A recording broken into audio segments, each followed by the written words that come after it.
welcome to all of you joining us for the National University Speaker Series.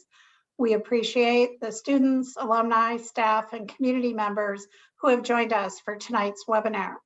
My name is Nancy Rellenheinrich, and I'm the Vice Chancellor for Communications and Community Engagement for the National University System. It has also been my pleasure to have served as the host for the NU Speaker Series, which began in July of 2020. We've had about 14 of the Speaker Series thus far.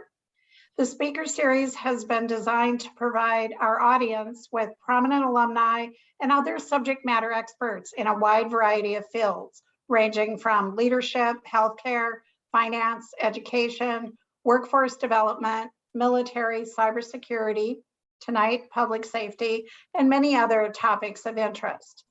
In 2021, National University reached a major milestone as we celebrated our 50th anniversary.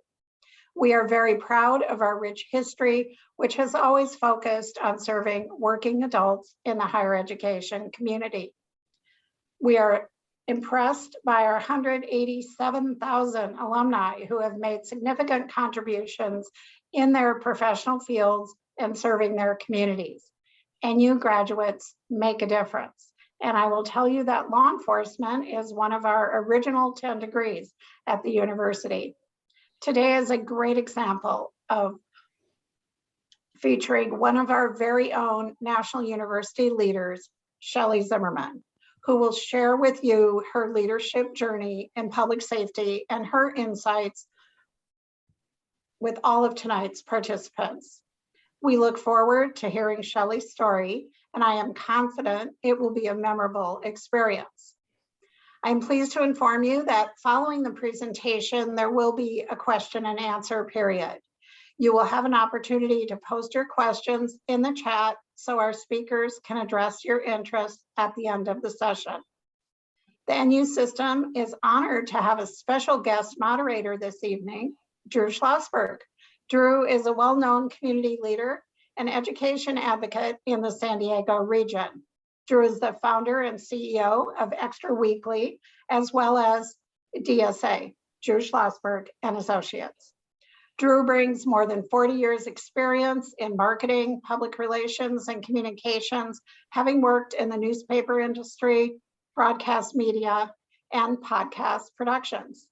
Drew is actively involved in supporting nonprofits in the community and serves on many boards, including Classroom of the Future Foundation, Junior Achievement, and San Diego Council on Literacy, just to name a few. Drew also is an active advisory board member for the National University College of Professional Studies. It is indeed my pleasure to introduce tonight's moderator, my friend and colleague, Mr. Drew Schlossberg. Thank you, Drew.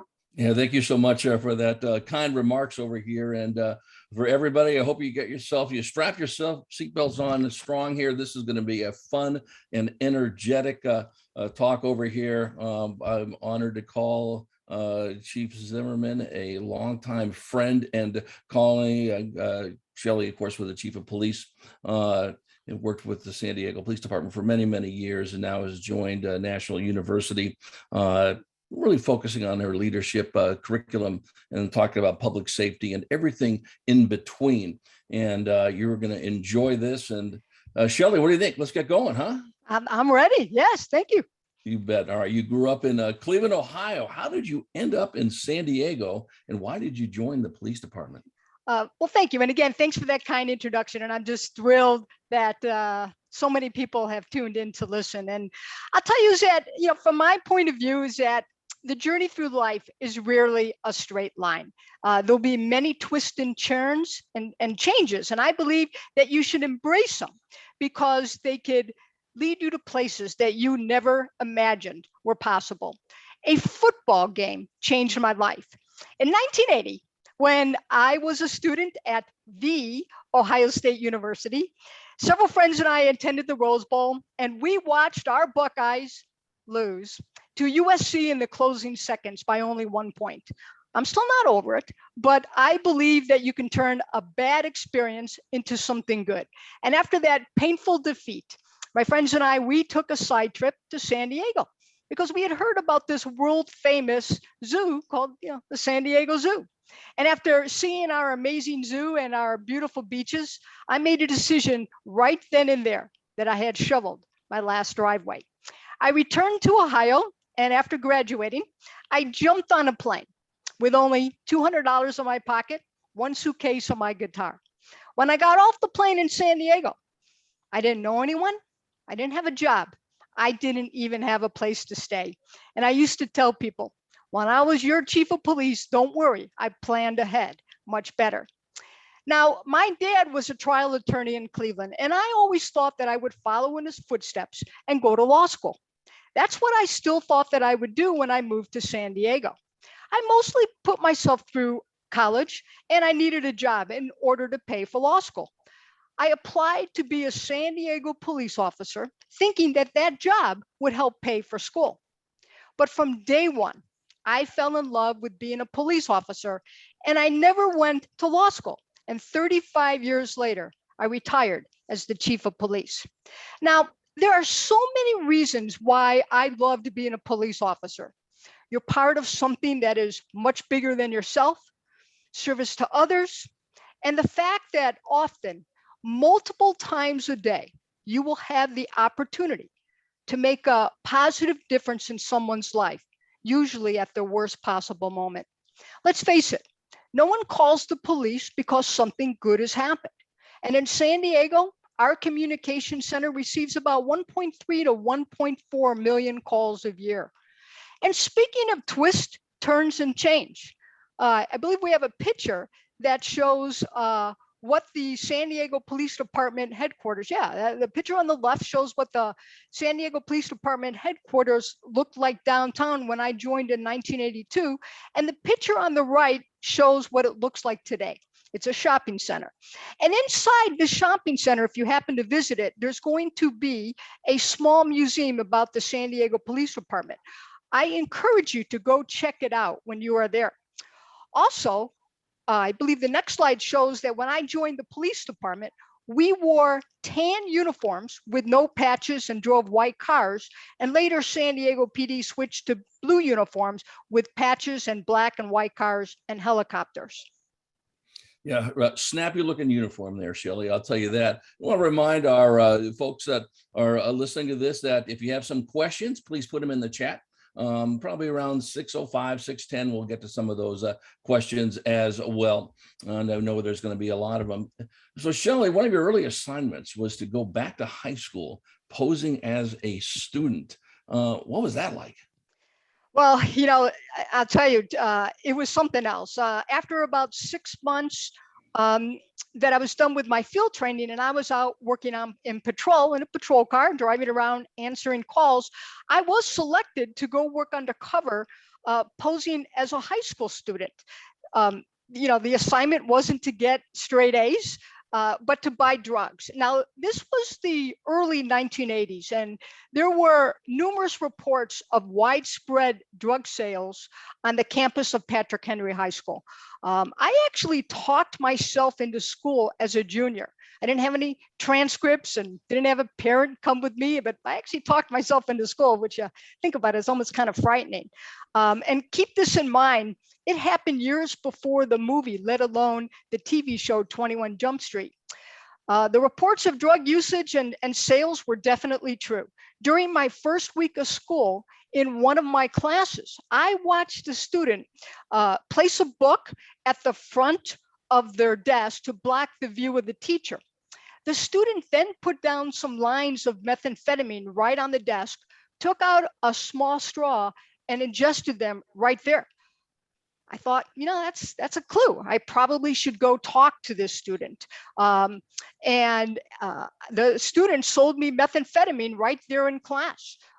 During the time I was undercover, I made over 100 purchases of narcotics from the students. And this included methamphetamine, cocaine, LSD, PCP, marijuana, psilocybin.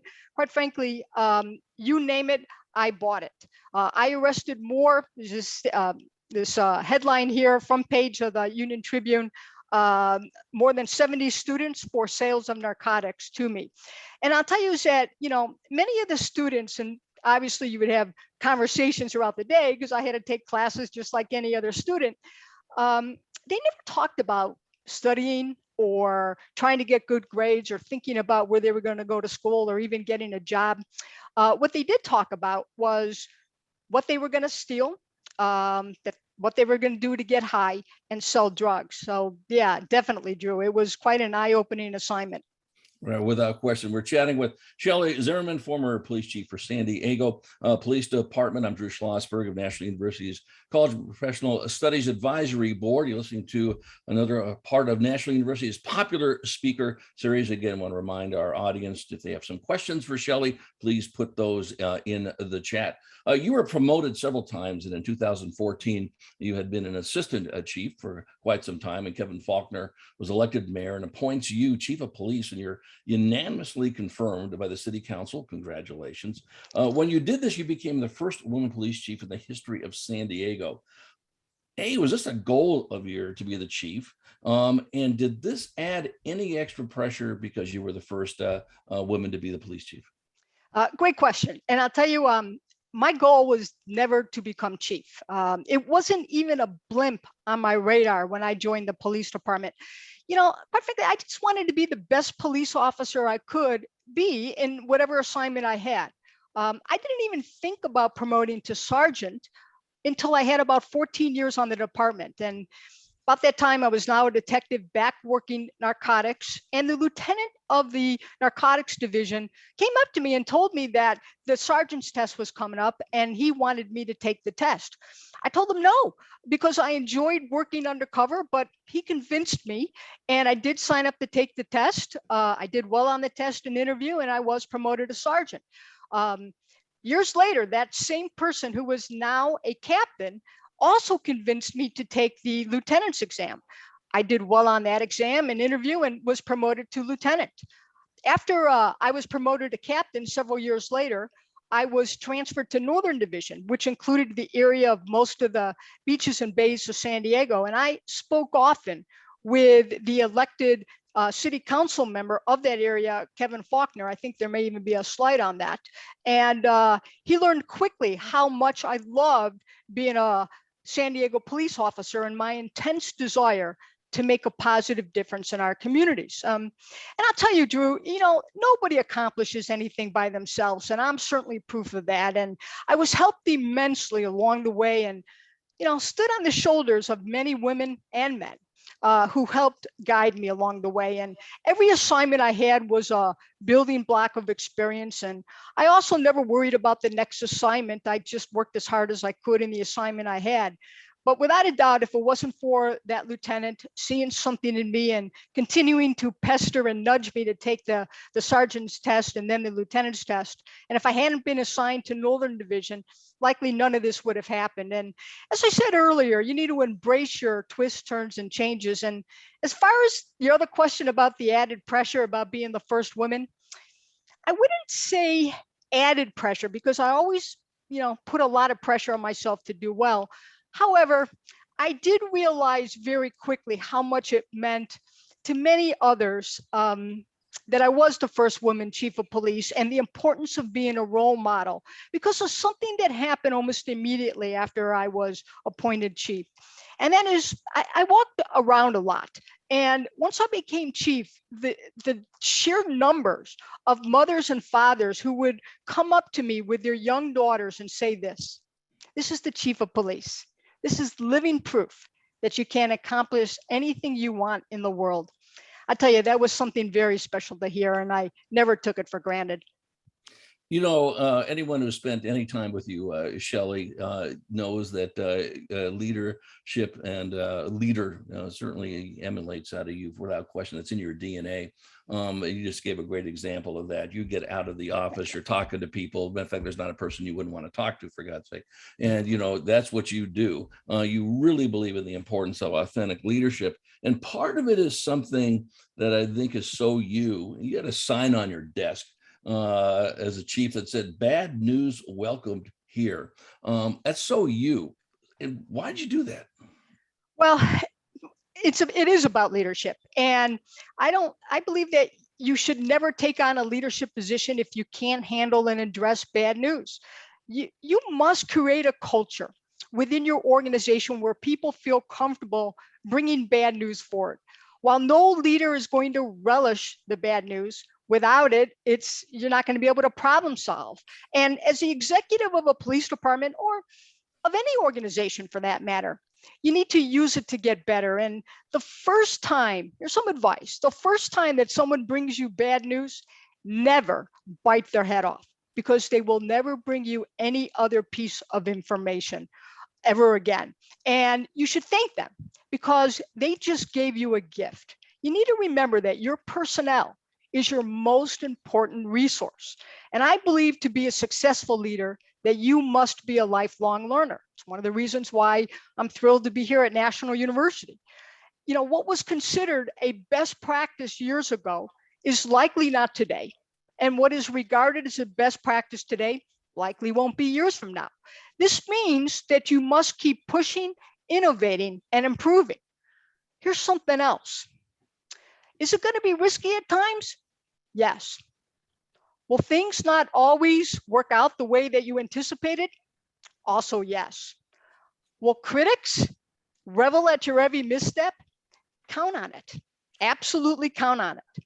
But leaders are committed to excellence, the desire to get better. So don't be deterred by the critics. Let's face it, resilience is one of life's most important attributes. No one's going to escape pain or disappointment. When it happens, learn from it and get better. I think there's a slide with Thomas Edison that really highlights this point. There we go. I think what he said about trying to invent the light bulb says it all. It's so true. Well, you know, we all know, you talk to anybody who has been an entrepreneur, and certainly in some ways you have to be an entrepreneur when you're the first woman chief of police in that aspect of it. And we all know you learn so much by failure, and there's no question about that. You just have to have that, as you mentioned, that resilience, to do that. You know, we're chatting with Shelley Zimmerman. She is part of National University's popular speaker series. I'm Drew Schlossberg, the advisory board member of National University's College of Professional Studies. Again, for our audience, please put those great questions in the chat. We'll get to them about 6:05 or 6:10. Talk about being an early adopter of body cameras. Yeah, I get this question a lot. There were several reasons why, but around the time leading up to when I became chief and after, we had just a few officers in our department that had done the wrong thing, and they had tarnished the badge, our honorable and noble profession. And they were terminated, but we had lost some of the trust of our community. And it could take years to build the trust with your community, but only seconds to destroy it. And I know, and I want everybody to know this too, is that the vast majorities of San Diego police officers and officers around our country for that matter, they come to work every single day and they serve with honor, with integrity, with courage, and they are dedicated public servants. And I also know that nobody hates a bad cop more than a good cop, but these few bad ones, they had hurt the trust. I believed in deploying body cameras would be a positive for both our department and our community. It would hold both officers and the community accountable. I also knew that we were going to need a body camera policy, and I directed the division that was going to handle the implementation of the body cameras to obtain policies from other large departments for my review. We quickly learned that we were going to be the largest department in city to deploy body cameras, which meant that we were going to have to develop the policy without any other big city best practices to go by. I'll tell you, I had numerous people that cautioned me about being the first big city and department to take this on, knowing that if we did not achieve perfection on day one, that we were going to be criticized. Several even suggested that we not do this and let some other big city department deploy the technology first. But I believed in the benefits of body cameras, and I enthusiastically went for it. I also made it known, and I was very vocal about this, don't expect perfection on day 1 or day 30 or even later, but we would definitely make considerable progress as we implement the body camera program. So how did we accomplish this? We brought together a wide variety of stakeholders and an even wider variety of opinions. The discussions were lively, to say the least. And I'm proud to say our first policy had about a 95% agreement. So think about this. You can't even get a 95% agreement with your best friend on where you're going to dinner. And we did it with a body camera policy. It really was common sense, collaborative discussion and approach on what we all wanted to accomplish. It just really goes to show that if you find common ground and check your egos at the door and you're not afraid to compromise, you can move forward together. Here's also another important point. We refuse to let the 5% where we did not agree deter us from the big picture and the 95% where we did agree. I'll also tell you is that many of the officers who, let's say, were unsure about the cameras became the biggest advocates for wearing the camera. And some of the earlier results were this, is that complaints and allegations dropped significantly. And here's something very significant.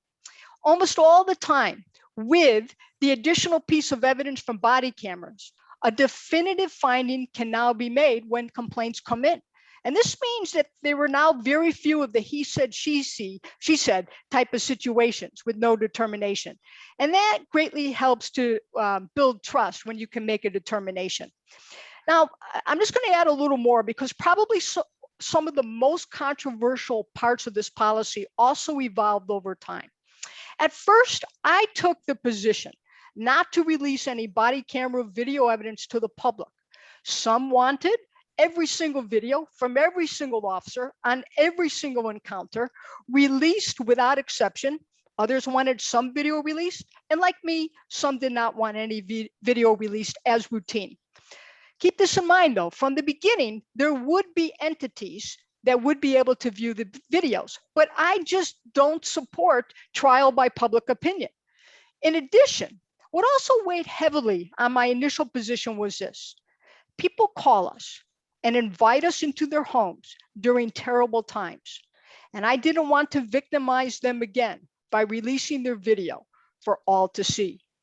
However, even in the initial policy, I did have the ability to release video if necessary as an example to quell the possibility of civil unrest. Now, not surprisingly, as we learn new things, my opinion about the release of videos from the body cameras continued to evolve.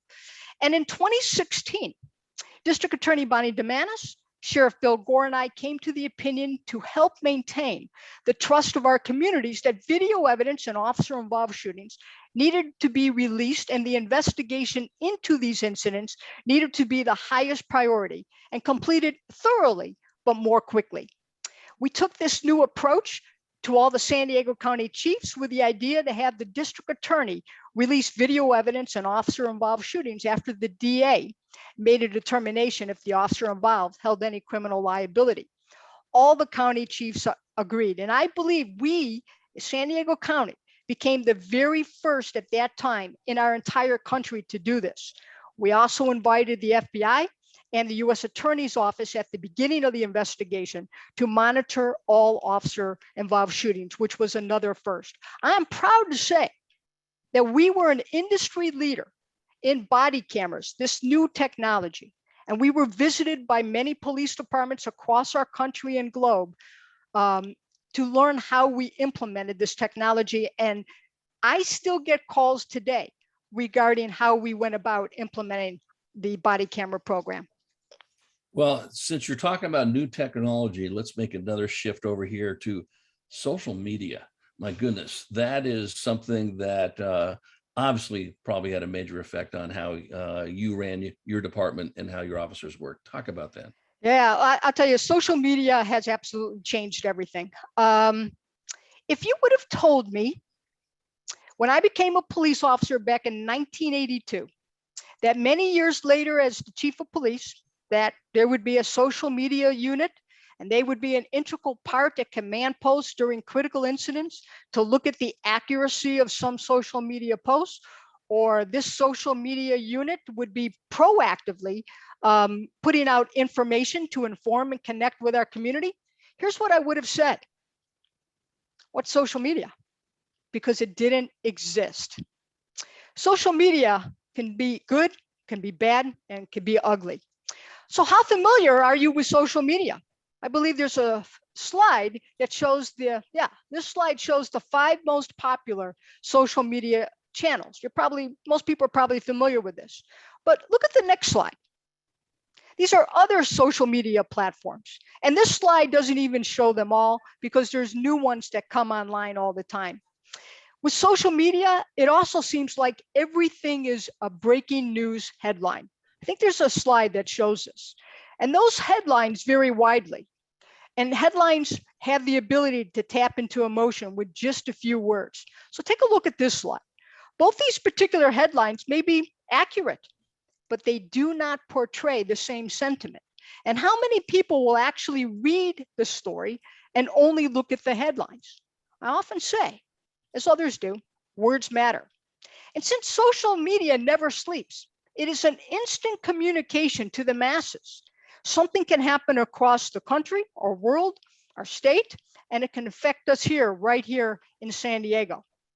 Social media also plays a huge role in mobilizing protests. I think there's also a slide on that. Mobilization of protests can happen now very quickly, and it can turn a protest from seemingly peaceful into violent criminal acts. This is why in policing, you must always be prepared for the worst while hoping for the best. But remember, hope is never a strategy. There's also some good to social media with helping to look for lost children or quickly relaying important public safety information. Something the San Diego Police Department did a few times toward the beginning of their Twitter engagement, I believe greatly helped connect with our community via social media.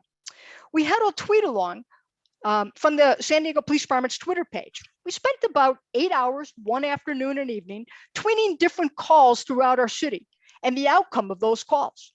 We also provided information about resources that were available. Now, for obvious reasons, we did not give any names or specific addresses. We just gave the division or the general area where the call came from. As an example, when we tweeted about responding to a suicide call, we would follow that up with a tweet about resources on prevention of suicide and where you can get help. When we tweeted about responding to a domestic violence call, we provided information about the Family Justice Center and other resources for domestic violence victims. When we tweeted about responding to a burglary in progress, we made sure to provide resources on home security. The feedback from the community was outstanding. During one of these tweet-alongs, toward the end of the time we had planned to stop, we tweeted this: officers and medics were responding to a non-breathing infant. I'll tell you is that people were captivated by this and had been following our feed the entire time.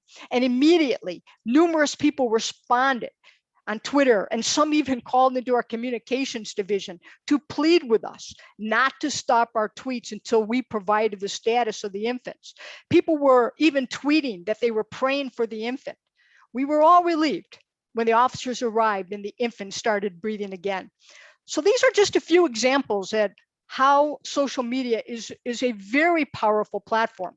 There is also so much misinformation that is put out on social media. With this in mind, it is extremely important for police departments to be viewed as a credible source of information. Yeah, the great response on that. We're chatting with Shelley Zimmerman. She's part of the popular National University Speaker Series. I'm Drew Schlossberg, working with National University on a variety of spots and sponsorships and so forth. But Shelley, we're going to have questions.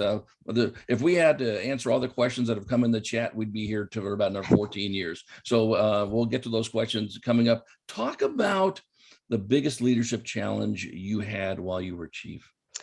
I don't have to give this one a second thought. July of 2016, without a doubt, was the most challenging time. With everything that I'm about to discuss, keep in mind this: San Diego is the 8th largest city in our country with about 1.4 million people. We also have the busiest land border crossing with about 50,000 cars a day and 25,000 pedestrians. this is prior to COVID, that would cross daily at its southern point, right at our southern division, a large military presence. Therefore, on any given day in San Diego, there's always going to be a lot going on and that our officers respond to. So now, if you think back to around that time, there were numerous terrorist acts around our country and the world. I think there's a slide that shows some of this. There had been shootings at beach resorts in other country. Vehicles had been driven through festivals with casualties. There was horrific mass shooting at the Pulse nightclub in Orlando. Numerous police officers had been ambushed and killed in Dallas, Baton Rouge, and other cities. And here in San Diego, we were about to have an extremely busy July, with numerous high-profile events bringing in hundreds of thousands of people and likely millions around the world watching. As we do every year, we celebrated our July 4th holiday with more than 1 million people at our beautiful beaches and bays, highlighted by the great Big Bay Boom fireworks show. And we had ramped up our security and everything went well. Next, right after that, we hosted the All-Star Game, bringing in tens of thousands of people to the downtown area the entire week for the parade, home run derby, in addition to the game itself and other festivities. We ramped up our security posture, and again, everything went very well that week. We then went to our Pride Parade here in San Diego, which is, if you didn't know, was one of the largest in the country. Considering again that this happened very soon after the tragedy at the Pulse nightclub, we put many more security measures in place that entire weekend with the massive crowds. And again, everything went very well. We then went right into Comic-Con, which brings again hundreds of thousands of people to the downtown area the entire week. Many more others watching online. And of course, with the elaborate costumes, that brings its own additional challenges. And again, everything went well. During this time, we also had one of the most horrific crimes occurring. We had a serial killer who mostly targeted homeless individuals, killing several and wounding others. We put a plan in place to catch this killer, and he was taken into custody shortly after he attacked another homeless man. We got through all these events with months of planning and preparation and the dedication of our officers, professional staff, who worked tirelessly along with our law enforcement partners.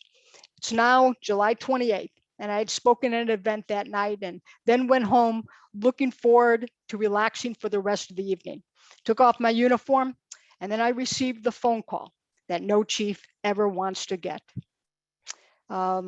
We just had 2 officers shot. I think there's a slide on this, and I tell you, my heart absolutely sunk with that call. Officers Wade Irwin and Jonathan J.D. de Guzman, who worked our gang unit, had been shot. I rushed to the hospital. Officer Irwin thankfully would survive his wounds, but tragically, Officer Jonathan J.D. de Guzman became the 33rd San Diego police officer to make the ultimate sacrifice. I knew J.D., having been his lieutenant when he was a rookie, when we both worked Mid-City Division. Later, when he worked the beach team one summer while I was the captain at Northern Division. So without question, the hardest thing I ever had to do was to make the notification that JD was not coming home to JD's wife, Jane, and his children, Jed and Amira. This was a very challenging time and tested me. During my 35 years on the department, regrettably, we have had numerous San Diego police officers murdered. But JD was murdered while I was the chief. It was different. Well, listen, I don't know how you don't get choked up over that one. That's tough. You continue to weigh in on numerous public safety topics in your presentations and your published opinion pieces. I've heard you say police officers are not just first responders, but they are often the only responders to the myriad challenges that are in society. Can you elaborate on that? Yes. Yeah. And thanks for the question. From my perspective, in the history of policing, this is the most challenging time to be a police officer. Challenges law enforcement is faced with today require the profession to be adaptive and to learn and relearn constantly. So we just talked about some of this: active shooters, mental health crisis, domestic and foreign terrorists, opioid deaths, homelessness, social unrest, global pandemic, just to name a few of the challenges. Today's law enforcement professionals, they must be more complete in their capabilities, more community focused, but at the same time, more global in their thinking in order to keep our community safe. Police work is an extremely complex profession. Seemingly similar calls are not the same because the people and the circumstances are different. A police officer in uniform is the most visible form of government, of a government entity, and the only one who responds 724, 365 to the, as you said, a myriad of society challenges. But police officers cannot do this alone. Public safety must be a shared responsibility. It will take all of us working together. So here's what I mean by this, and I think this slide shows this. We'll go back to the safety nets, the slide right before. Here's what I think this shows, is that society does have some safety nets. As an example, they're counselors, they're social workers, they're psychiatrists, among others within society's safety nets. But these nets are not 724, 365, and too often the nets have become frayed. And in many places, the nets have huge holes or are completely broken. When this happens, the person has fallen through the net and the police officer is the only one left to catch them. Look at our homeless situation. Hundreds of times a day, police officers across the state of California respond to calls regarding our homeless in crisis. Here's the reality of these calls. Many of our homeless will not be accepted at a county mental health facility because they do not have a cure for the damage caused to their brains by their long-term drug addiction to methamphetamine and or other dangerous drugs. And for those who they can help treat their mental health issues, there's just not enough beds or capacity to handle the number of homeless people suffering from mental illness. And with no place to take them, they are right back on our streets, generating more calls to the police in this endless cycle. So from my point of view, it would be very welcome for the safety nets to be repaired and reinforced to allow for intervention long before the person was in crisis and the police were needed. Now, this is going to take a lot of money and political will to build these facilities and properly staff them with wraparound services. But I would hope that we would all agree we must intervene for their own health, safety, and welfare, and society at large. And here's another example. California set out on a mission to reduce penalties for many crimes, such as theft and drugs, to promote treatment as an alternative. A very laudable goal. But this approach has not been successful. Instead of incentivizing rehabilitation by lowering the consequences and with no incremental penalties for repeat offenders, it actually caused enrollment to drop in drug courts, which was a very successful program which offered treatment in place of jail time. Now, the police will continue to get calls from the victims, and they can continue to make the arrests for these crimes. But by reducing penalties without requiring accountability, we have seen time and time again that this approach is not a deterrent for those who continue to commit these crimes.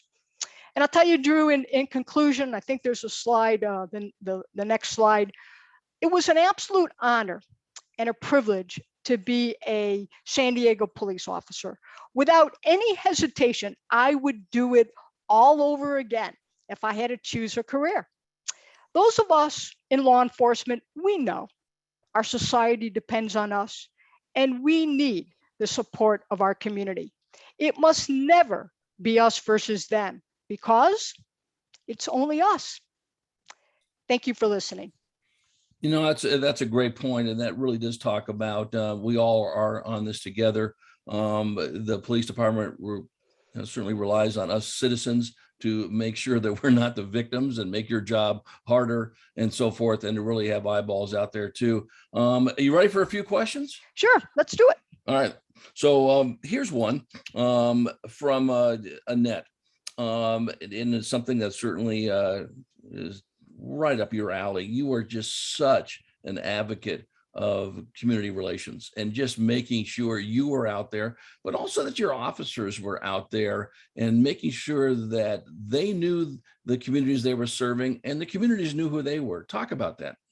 Yeah, I'm a huge advocate for community policing. And my last sentence is it's only us. We're part of the community, and I truly believe when we make that connection, is that we're all going to be better for it. And I'll give you an example with that. Is that I think we would all prefer to prevent crime before it Can happens. be better.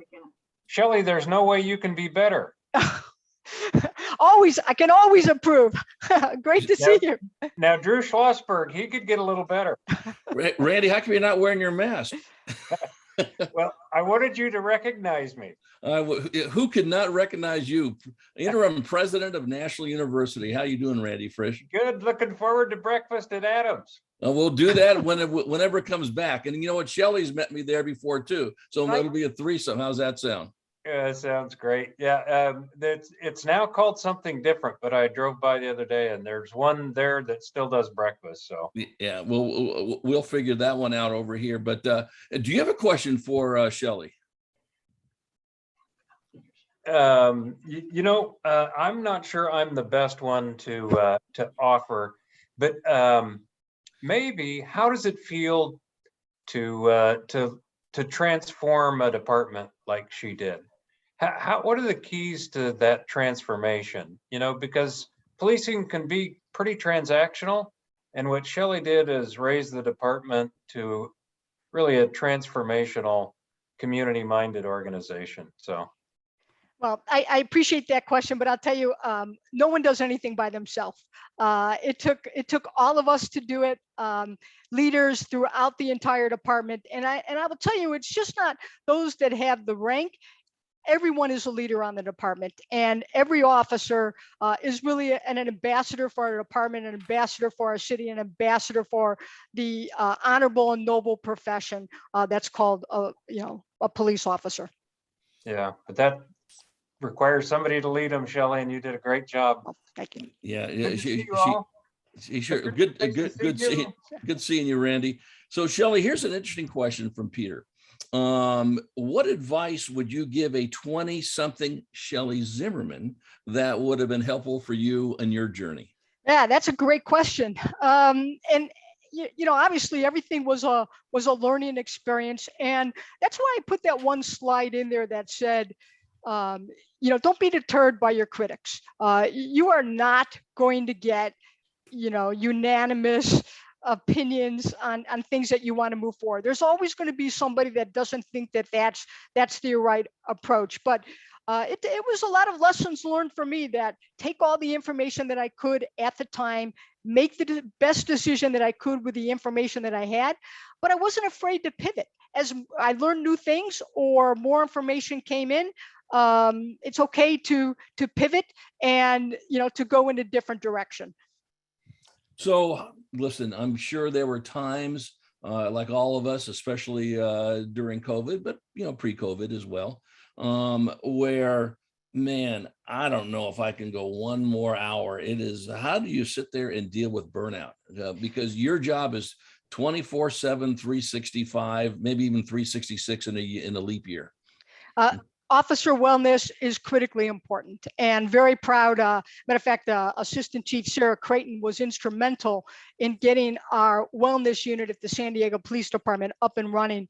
And we take on, as police officers, as we talked about, the problems and challenges of society. And if you can't, if you're not well yourself, it's that much more difficult to go on and take and go call to call. As I said, no one calls the police for good things. So I am a huge advocate for wellness, huge advocate for physical fitness. As tired as I was, Drew, I would get up often, 4:30 or so in the morning and go for a run. And I still do that today. I don't get up at 4:30 anymore, but I still get up early and I make sure that I work out. And I think that's critically important. Yeah, that question came from Camille, and that certainly ties into another question we have from one of our folks over here, and that's from Ed Clancy. And I know you know Ed. Are you enjoying retirement, and how much bicycling are you doing these days?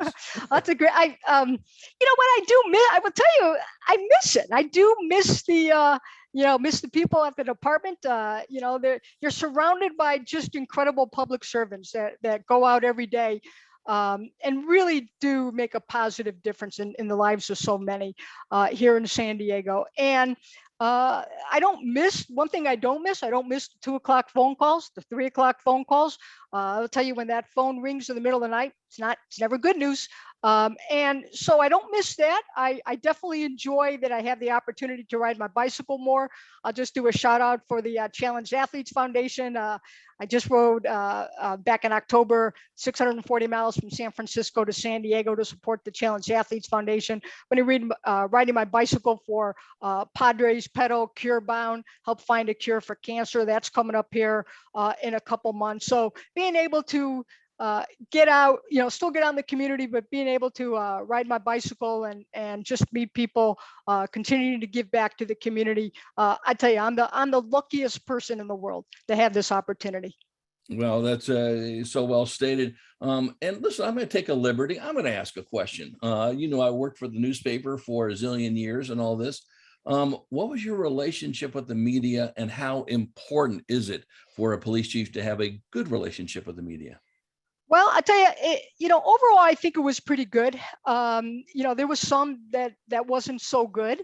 But it's important because you want to get out, and you're the face of the department. When you're the chief of police, it comes with the territory. I wasn't the undercover cop anymore. Here I am as the chief of police. So very important to get out there. And I wasn't afraid to go on TV shows, the morning or afternoon or evening news, talk radio, newspapers, many different platforms, because you want to get your information out there. And so I think overall, I had a very good relationship with the media. There were some not so good.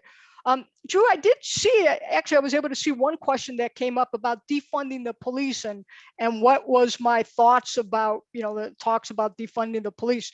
Ridiculous, absolutely ridiculous. I think we've seen it across the country, that cities that have taken money away, crime is rising. I wrote an op-ed not that long ago, talked about, how, words matter, and when you pit law enforcement against other entities or the community at large, that is completely irresponsible. It's irresponsible to defund the police. And many of these cities now are, the mayors are putting money back in to their police departments because they've seen the disastrous results. Several cities too are giving hiring bonuses to get lateral police officers to go from one city to the other city. The reality is that, there's the same pool of qualified police. We talk about qualified police officers. Many people may apply, but only a few are going to be taken, quite frankly, because of the life that they've led. You're going to have a background check and everything else. And so we're all, vying for that qualified same, pool of candidates. And, so if you could get a trained police officer to lateral from one department to another department, you're seeing these, it's like almost like a bidding war that you're seeing. So from my perspective, the whole defunding the police was a tragedy. And, no one talks about the victims. And that's always, we hear a lot about, that you even have district attorneys saying, I'm not going to prosecute this crime, or I'm not going to, they say right at the beginning, we're not going to prosecute this. How is that holding anybody accountable? And what about the victims? And I will tell you, it's discouraging for me when I hear, and quite upsetting and troubling, that some say, well, our numbers are not as bad as they were in the late 80s or early 90s. Is that the goal, that we want to go back to that? We should do everything that we possibly could, because these numbers are not numbers. I think what people forget is that they represent real people, our mothers and fathers and sisters and brothers and friends and neighbors. So the more that we can prevent crime and not have additional victims, I think that's better for all of us. Yeah, without question. So from a longtime friend of yours, I'm sure, and mine, well, as a colleague, Julie Meyer Wright has a question for you. And if Julie is still on the chat, good to hear you're still doing great stuff, Julie, former head of EDC in San Diego County. What do you think will be the most significant law enforcement innovation in the next 10 years? Wow, what a great question. And I'm going to give you an answer. I don't know. Like I said, if you would have told me, years ago, social media didn't even exist. Um, Body cameras obviously was a huge innovation. So you're right. What is the next thing? There will be a next thing, but I guess I'll answer it a little, not necessarily your question, because I really don't know, but I'll answer it this way too, is that the resources and tools of law enforcement have been diminished. Maybe the bills from the assembly and other things have been well intentioned, but when you continue to take tools away that officers have, it may and not replace it with something that worked or is equally worked as well or would be better, that can be an issue. And so I wrote an op-ed one time, had to do with again with technology, is that when you make these laws, they can, and you really haven't vetted them very well with actually people that do the work. There's a lot of unintended consequences, and there's a lot of downstream consequences that makes the job that much harder. So I would tell you, I just hope that there's a balance. And I talk a lot about collaboration and compromise and really trying to get the best information with the people that actually do the work, so we don't have too many unintended consequences again, because it's about keeping people safe.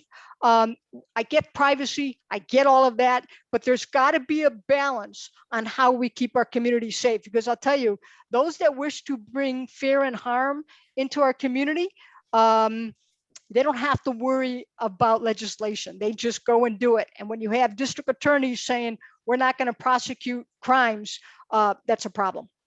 Yeah, that is a problem, and that's something that the public needs to be much more aware of. Let's take another couple of questions, and then I'm going to turn it over to Nancy Rowland. And then for those folks who want to stick on, if it's okay with you, and then have even more questions after 6:30, that would be great as well. This was from Lulu.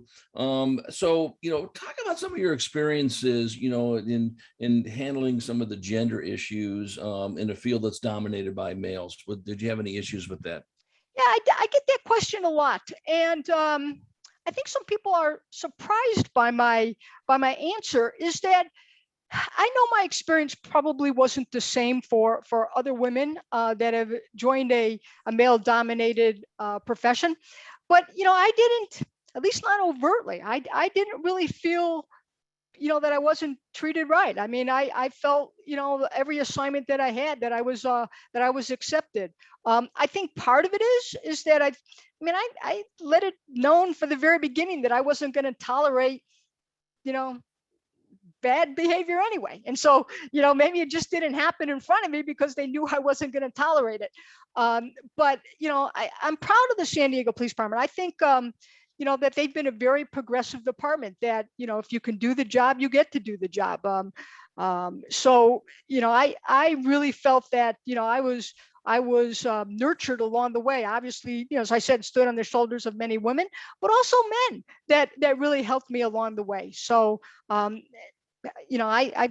know it's probably not the answer that some people think that I'm going to give, but that's the true answer. No, that's listen, that's authentic, as they say. And well, one last question before we turn it back over to Nancy Rowland. And listen, I think you might have even addressed it a little bit earlier. So listen, like all professions, there are sometimes people that in that profession that shouldn't be in that profession. And so what is, when you look at weeding out, bad cops, whatever bad means in this case, of certainly breaking the law under, the cover of their shield. What's the best way of doing it? Is there a best way of doing it? And how big of an issue is that?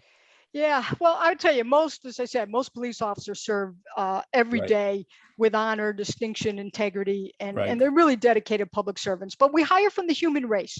Here's the reality: we do hire from the human race, and there may be somebody to slip through. And I'll tell you, you kind of just.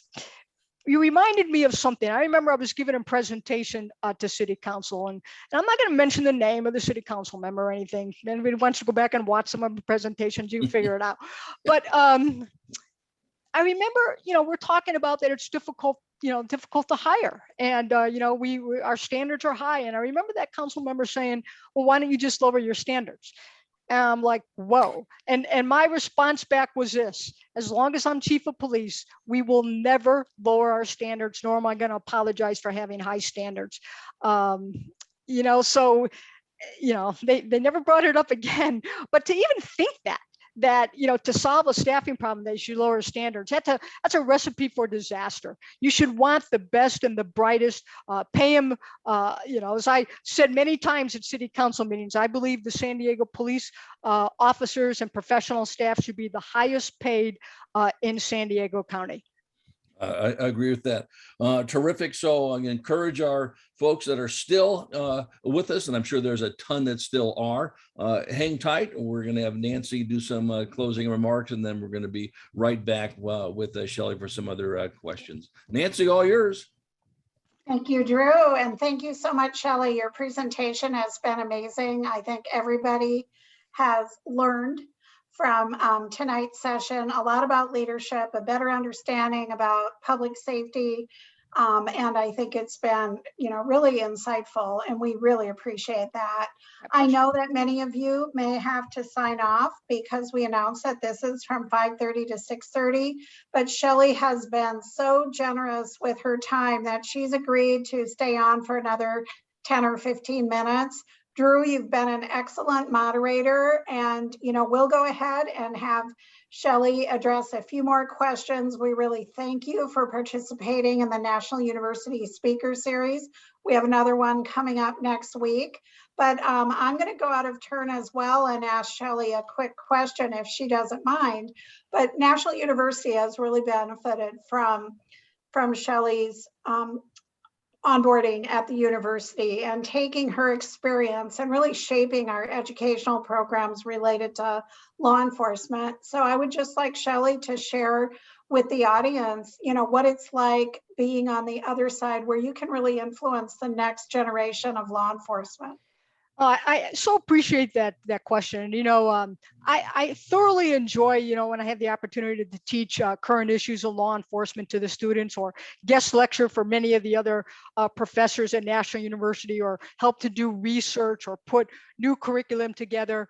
It's a privilege and it's an honor. And I believe, when we had that discussions back and forth, we all help shape what we're doing.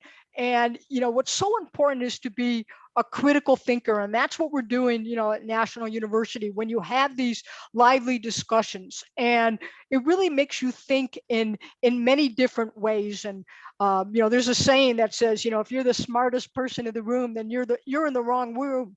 And I believe that because you want to surround yourself with a lot of people with a lot of different opinions and ways to think, because you're going to make better policy. You're going to be a better police officer in whatever endeavor that you go into. So thanks for the question. And like I said, I'm honored to be here as part of National University. Thank you, Shelley. All right, all yours, Nancy. Any final comments? Well, I think you're on mute, Nancy. Still. Apologize. Is there any other questions you wanted to take, Drew? I got a bunch of them to take. I didn't know if you wanted to do any. Okay, no, that's it for my comments. Thank you, Shelley. We're so pleased to have you on board and My tonight's. pleasure. All My right. pleasure. Thank you.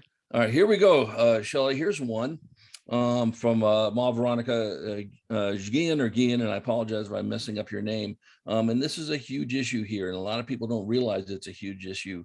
What is the biggest issue in how we tackle human trafficking in San Diego County? Yeah, it is an issue, and I will tell you, one of my assignments when I worked undercover is that I worked vice, worked prostitution, and it's tragic. I mean, so let me just back up just a little bit. I mean, think about this: is that when you would sell narcotics, and obviously I talked about that I work narcotics, that you have a commodity and you sell it. Now that drug is gone, so you have to get more drug. Human trafficking. Think about this. It's despicable. You're selling another human.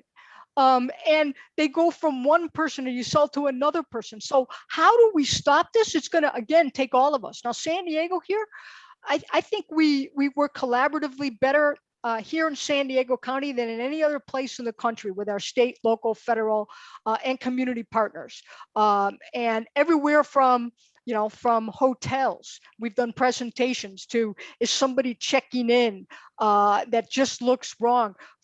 We've done presentations with airlines, if somebody is getting on a plane to go somewhere, on the trolley, restaurants, you name it. We're the more people that we can work with, our Uber drivers, our cab drivers, our bus drivers, all of these different entities to look out for what may be human trafficking. Obviously, too, being so close to the border, having those relationships south, in Mexico, to share information to everything that we can. And that's why it's so important for us to share information and be part of the law enforcement coordination center. Some people call it the fusion center, that we, as law enforcement professionals, that we do share that information and do everything that we can to combat it.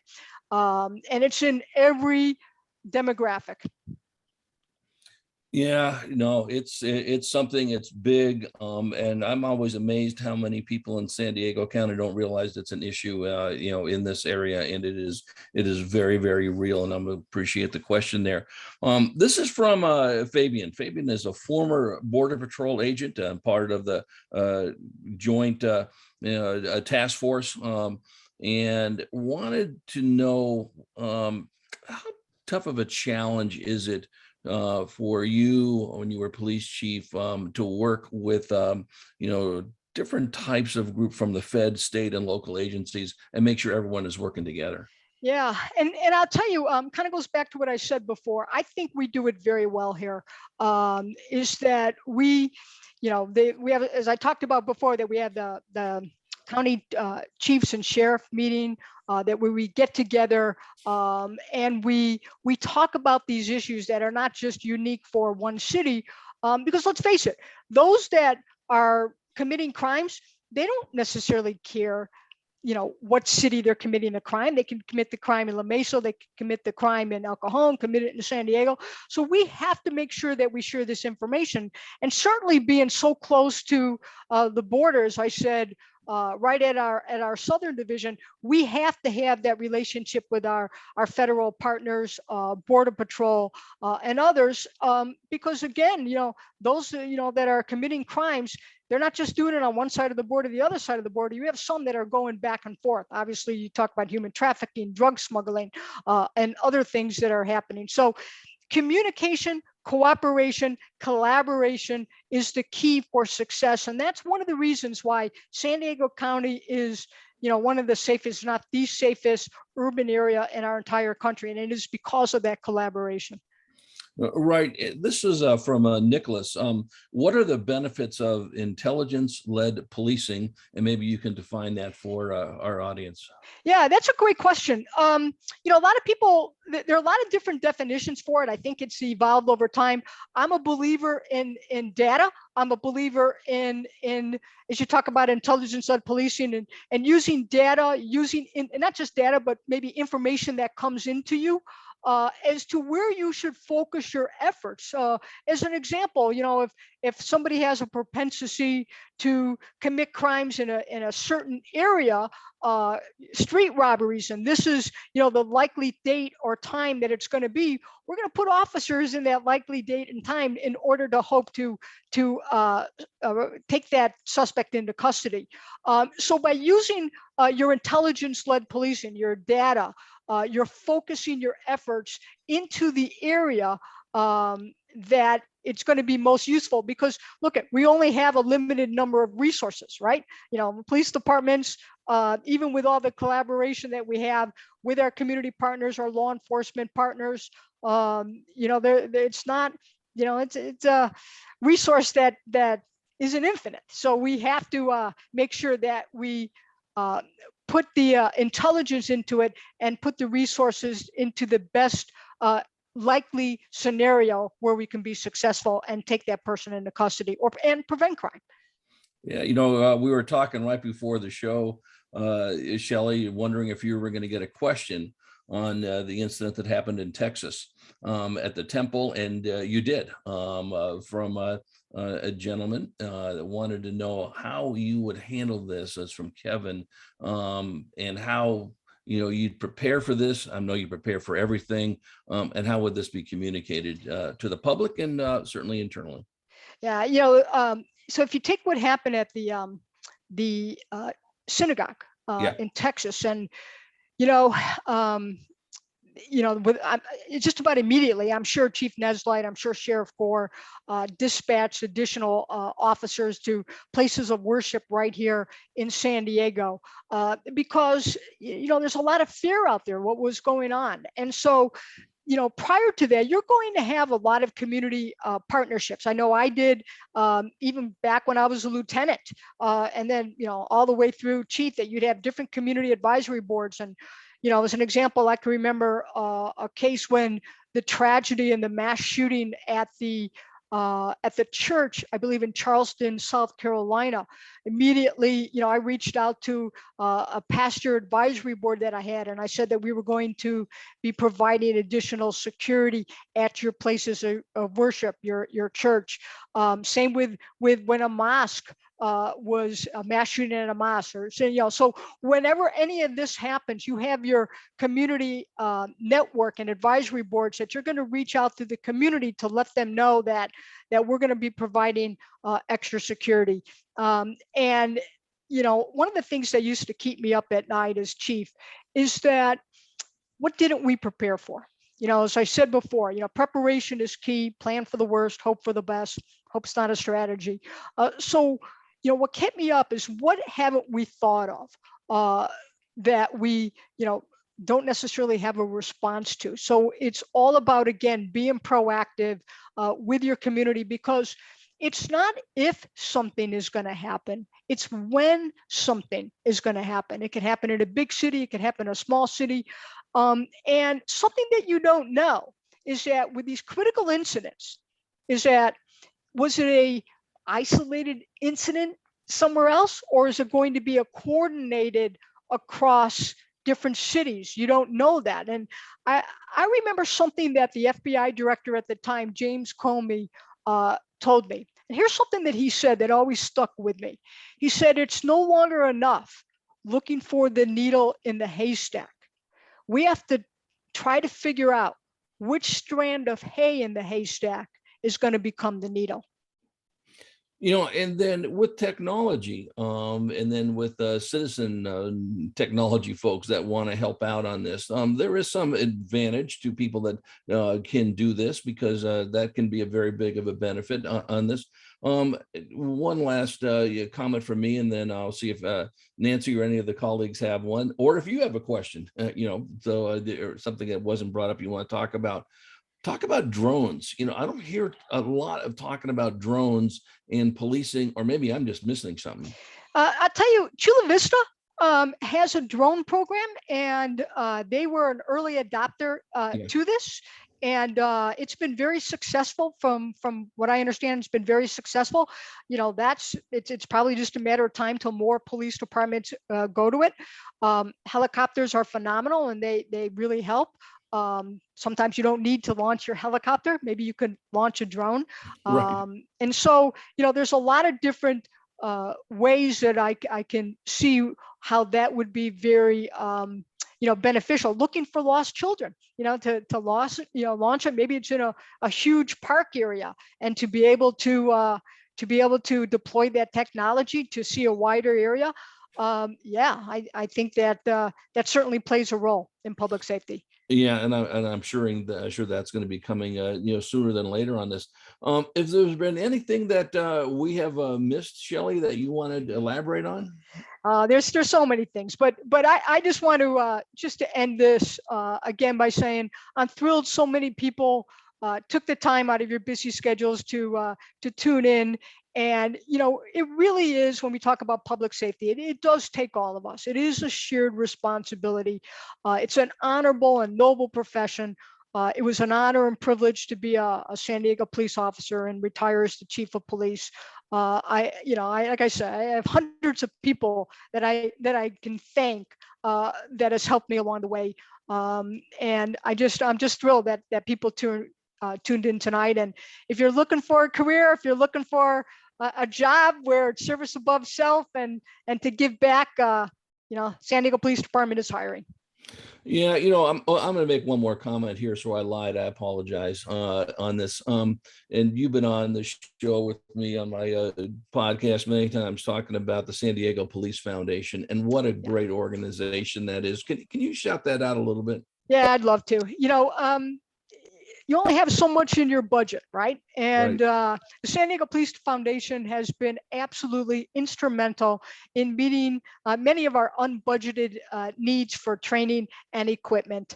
Their community outreach that they do also to, as we talk about the heart of the badge, so you see the human side of that police officer. They just do such an outstanding job, and I would tell you, because of their efforts, we are a much safer city. Right. And on that note, I really do encore a little bit of a commercial. I'm not involved with the foundation, even though I'm a big fan of the foundation, Police Foundation. If you're looking to volunteer and support our police department, that's a great way to go. Yes. And very, very good. Shelley, it is always a great day when I see your smiling face and so forth. And I know we'll continue the conversation on one of the upcoming Spotlight on the Community podcasts. I appreciate you doing that. And Nancy, it's all yours.